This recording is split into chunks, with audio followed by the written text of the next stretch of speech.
Inventory counting is the recurrent activity in every item-based business.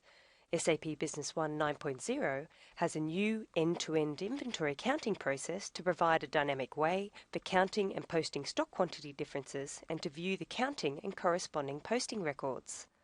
Jason Butler from OEC Computers would like to set up an annual inventory cycle count for selected items for his company. To do this, he navigates to the administration menu. He selects Setup, Inventory, and Inventory Cycles. Here he is able to set up his inventory cycle, but first he needs to define a cycle code. To define the frequency of the cycle count, Jason selects annually as a sequence. The system automatically suggests a date and time for the start of the cycle count. And now we can add this setup to the system.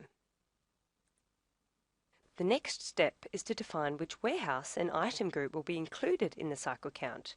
To do this, Jason navigates to the cycle count determination window.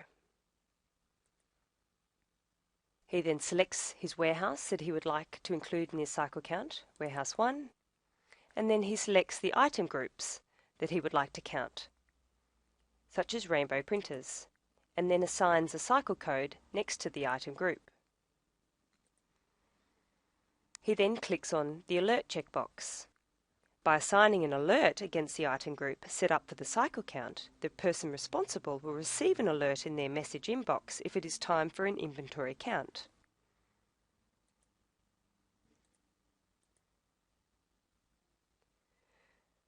Now we have set up the inventory cycle details for this annual inventory count. Jason has subsequently received a notification in his inbox that an inventory count is due. He selects the message, and the alert details show which items from which warehouse should be counted. Jason is able to pick up a task by selecting the items to prepare for counting, and then clicks on Inventory Counting.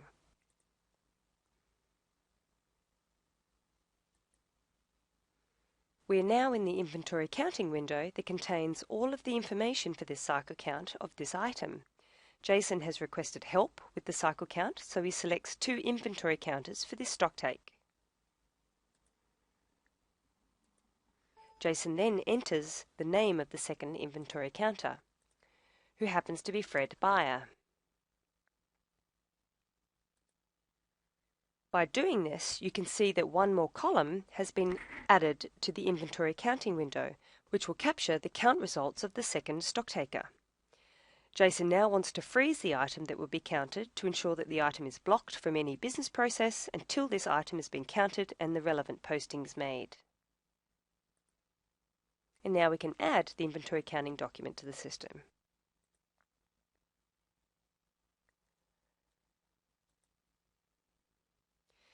Now the inventory counting document is ready, it can be printed out for the stock takers to fill out accordingly.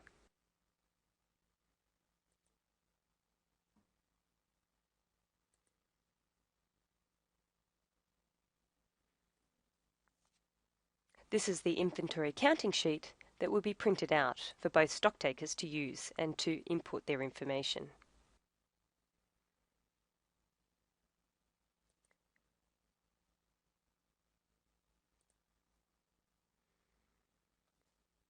The cycle count has now taken place and the results now have to be entered into the inventory counting document. To do this, we navigate to Inventory, the Inventory menu, Inventory Transactions, Inventory Counting Transactions, and we select Inventory Counting. We then navigate to the last record that we created. Now that the inventory counting window is open, we navigate to the Counter 1 count field and we enter the count of 69 printers. Fred only counted 68 printers, so we update the Counter 2 count field with 68. And then we update the document. The system automatically highlights the row in red to signal that the counted results don't match. Jason actually recounted the stock and confirmed that Fred's count was correct. So now we can copy the results to an inventory posting. To do this, we go to Copy to Inventory Posting, and we select the Count to count results. The inventory posting window appears, and we can now add this posting document to the system.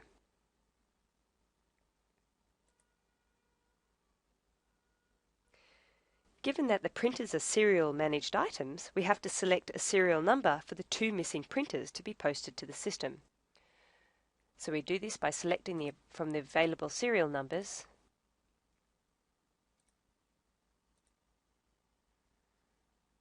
and click Update, and then OK. Now we can add the inventory posting to the system, which finalises this inventory counting process.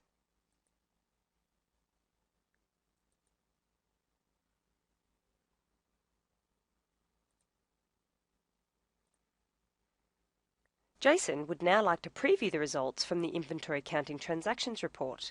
To do this, he navigates to the Inventory menu, Inventory Reports,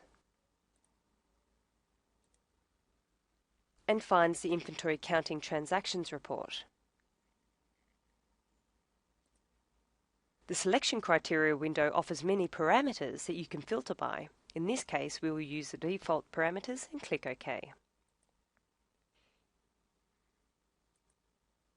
You can see from this report what has been counted, when and where it was counted, and the actual variance result. The key benefits to this new end-to-end stock counting process in SAP Business One 9.0 is that it provides greater reporting accuracy for overall inventory management and supports a much more dynamic and transparent counting and inventory posting process. The whole process is much more flexible, from setting up count cycles to posting corrections of stocktake records.